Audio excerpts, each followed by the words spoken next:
A Study in Scarlet, a Sherlock Holmes mystery, written by Sir Arthur Conan Doyle, narrated by Ben Werling, Kevin Theis, and Sara Nichols.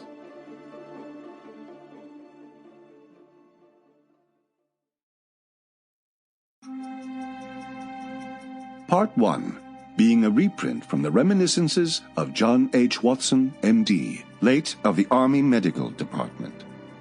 Chapter 1, Mr. Sherlock Holmes. In the year 1878, I took my degree of Doctor of Medicine of the University of London and proceeded to Netley to go through the course prescribed for surgeons in the Army. Having completed my studies there, I was duly attached to the 5th Northumberland Fusiliers as assistant surgeon. The regiment was stationed in India at the time, and before I could join it, the Second Afghan War had broken out. On landing at Bombay, I learned that my corps had advanced through the passes and was already deep in the enemy's country. I followed, however, with many other officers who were in the same situation as myself, and succeeded in reaching Kandahar in safety, where I found my regiment and at once entered upon my new duties.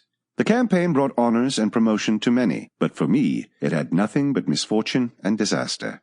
I was removed from my brigade and attached to the Berkshires, with whom I had served at the fatal battle of Maiwand. There I was struck on the shoulder by a jezail bullet, which shattered the bone and grazed the subclavian artery. I should have fallen into the hands of the murderous Ghazis, had it not been for the devotion and courage shown by Murray, my orderly, who threw me across a pack-horse and succeeded in bringing me safely to the British lines. Worn with pain and weak from the prolonged hardships which I had undergone, I was removed, with a great train of wounded sufferers, to the base hospital at Peshawar. Here I rallied, and had already improved so far as to be able to walk about the wards, and even to bask a little upon the veranda, when I was struck down by enteric fever, the curse of our Indian possessions. For months my life was despaired of, and when at last I came to myself and became convalescent, I was so weak and emaciated that a medical board determined that not a day should be lost in sending me back to England.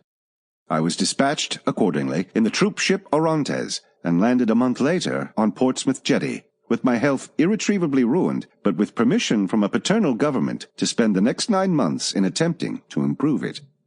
I had neither kith nor kin in England, and was therefore as free as air, or as free as any income of 11 shillings and 6pence a day will permit a man to be. Under such circumstances, I naturally gravitated to London, that great cesspool into which all the loungers and idlers of the Empire are irresistibly drained.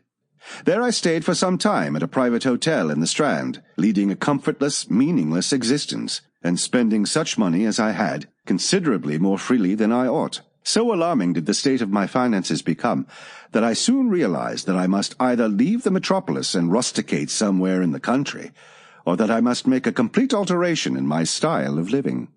Choosing the latter alternative, I began by making up my mind to leave the hotel and to take up my quarters in some less pretentious and less expensive domicile. On the very day that I had come to this conclusion, I was standing at the Criterion Bar, when someone tapped me on the shoulder, and turning round, I recognized young Stamford, who had been a dresser under me at Bart's. The sight of a friendly face in the great wilderness of London is a pleasant thing indeed to a lonely man. In old days, Stamford had never been a particular crony of mine, but now I hailed him with enthusiasm, and he, in his turn, appeared to be delighted to see me.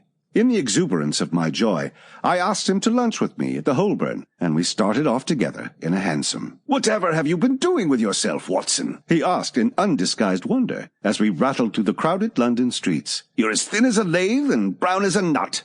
I gave him a short sketch of my adventures, and had hardly concluded it by the time that we reached our destination. "Poor devil," he said commiseratingly, after he had listened to my misfortunes. "What are you up to now?" "Looking for lodgings," I answered, trying to solve the problem as to whether it is possible to get comfortable rooms at a reasonable price. "That's a strange thing," remarked my companion. "You are the second man today that has used that expression to me." "And who was the first?" I asked. "A fellow who's working at the chemical laboratory up at the hospital. He was bemoaning himself this morning because he could not get someone to go halves with him in some nice rooms which he had found, and which were too much for his purse." "By Jove!" I cried. "If he really wants..." Sample complete. Ready to continue?